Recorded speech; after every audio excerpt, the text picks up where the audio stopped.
Hi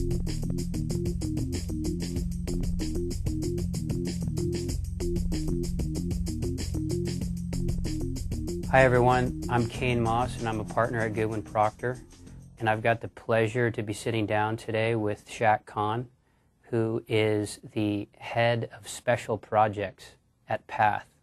Good to see you. Good to see you, Shak.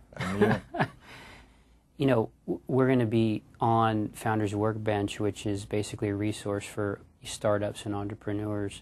And if we were to take a step back, you know, one of the things that I think our audience would benefit from is, you know, you have these big jobs, but you are also a founder, and you've founded many companies. You know what it's like to bootstrap, get stuff started.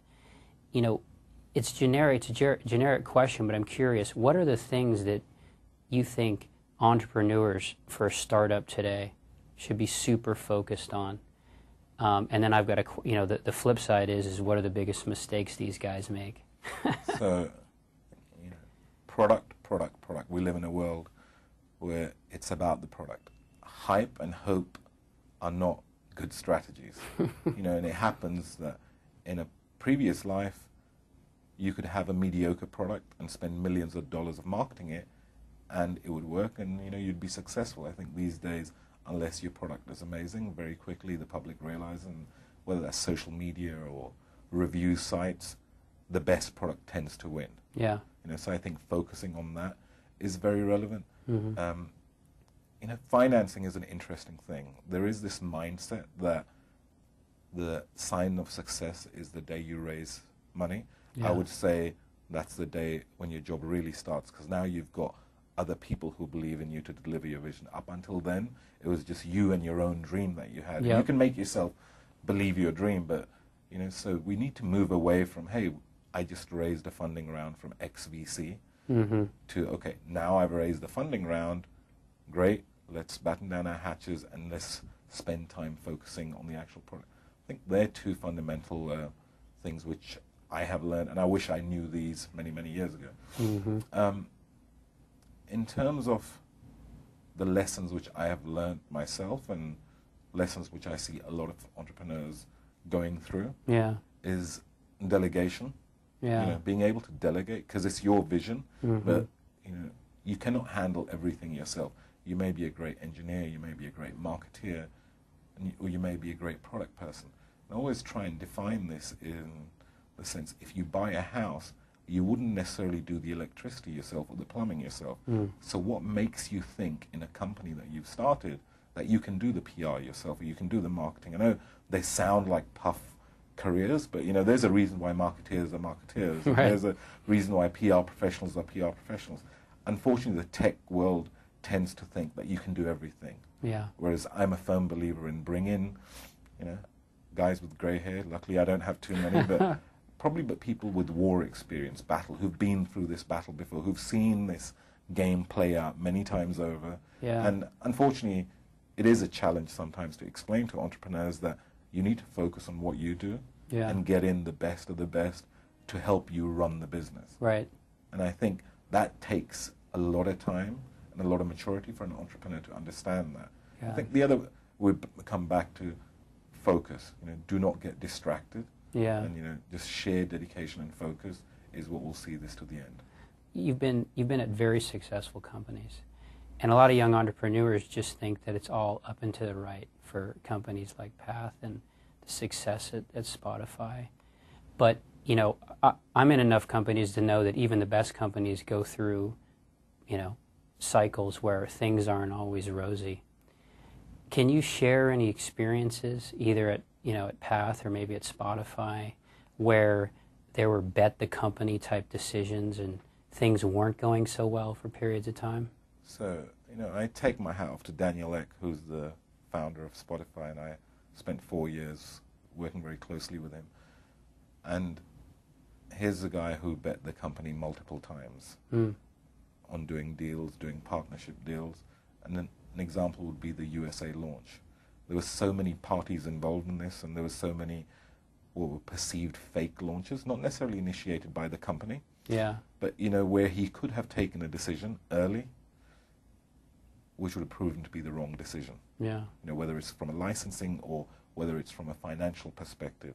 But here is somebody who fundamentally believed in their vision and was not willing to compromise this. Mm-hmm. But I think also the interesting challenge with that is because of the age gap, he didn't know any different. So, you know, someone like me, I could easily say, well, this isn't how it's done. And he would go, well, why not? Let's just change it. Right. You know, so you have the benefit that, I wouldn't call it immaturity, you have that innocence that you're willing to do stuff which other people wouldn't necessarily understand. And even myself, as an advisor and an investor in the company, there were times when I would sit down going, is this the right decision? Mm-hmm. Because I would be thinking logically going, surely this wouldn't work because everyone who tried this before failed. Whereas for him it was, well, I don't see any other option. Yeah. This is the only way you can do it. So I think taking some risks is what defines the right entrepreneurs versus the wrong ones. Mm-hmm. But, you know, it's a game. You look at Mr. Zuckerberg at Facebook, there's a man who's taken risk after risk after risk, and,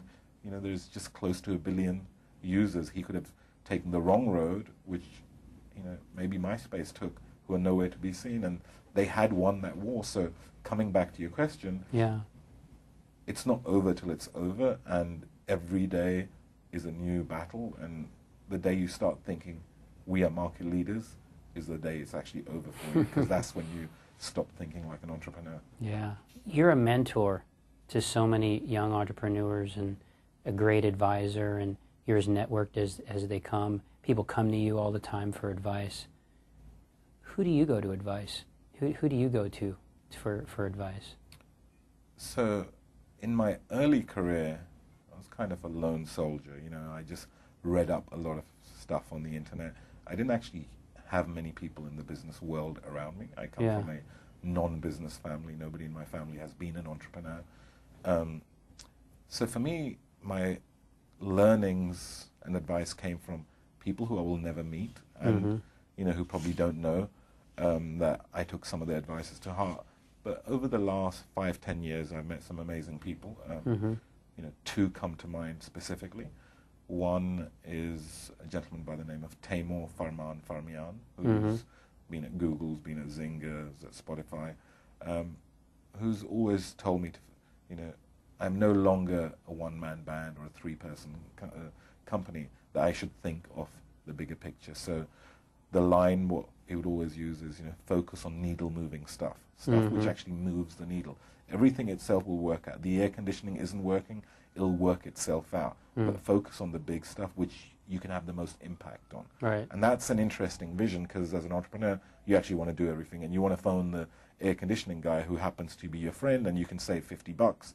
But that hour you're going to spend there could be spent working on your strategy, which is hopefully worth a lot more than $50. So he's had a huge impact in my life. Totally. And another one is a mutual friend of ours, Mr. Gideon Yu, Yep. who was Yahoo, M&A, YouTube CFO, Facebook CFO, partner at Hostler Ventures, and who's now left to run the San Francisco 49ers. Right. And he's given me different advice. It's not necessarily career advice, but which I've taken on heart, which is, you know, be a good man, lead a good life, because in the end, that's all that really matters. Yeah. And, you know, that may just be a few words, but to me, that's had more an impact on me as an individual than any financial advice I've been given, because to me, Gideon is somebody who's struggled and worked his way up to the top, and his advice wasn't buy a Citation X private jet. It was be a good man, lead a good life. And hey, there's nothing wrong with having a Citation X, but that's not the words he chose to give me. Right. So I tend to lean towards people who are giving me life advice rather than career advice, because career, it'll work itself out. But life, you can take the right road or you can take the wrong road, and I would like to take the right road. And I try and give similar life advice to people who I mentor. Yeah. But, you know, mentoring is an interesting word because it carries with it a lot of responsibility. We live in a world where everyone's mentor and mentee, but it's a huge responsibility that one takes, and you have to see it through. Right. So the advice I tend to give a lot of entrepreneurs is, you know, think about the long-term goal here. Yeah. You know, and we've seen this journey play out many times, and, you know, focus on your core product, but also on why you are doing this. Yeah. If it's just to make a quick bit of money, go work for an investment bank. But if you genuinely have a desire to make a difference, whether it's by a company or a product, then you should do it. You should not do it just purely for the money. Sure. So, hey, Shaq, I really appreciate you coming out here and spending the time with us today. Thank you. Thank you for having me. Really great and great insightful stuff. And we're looking forward to doing more of these types of interviews and posting them on the Founders Workbench.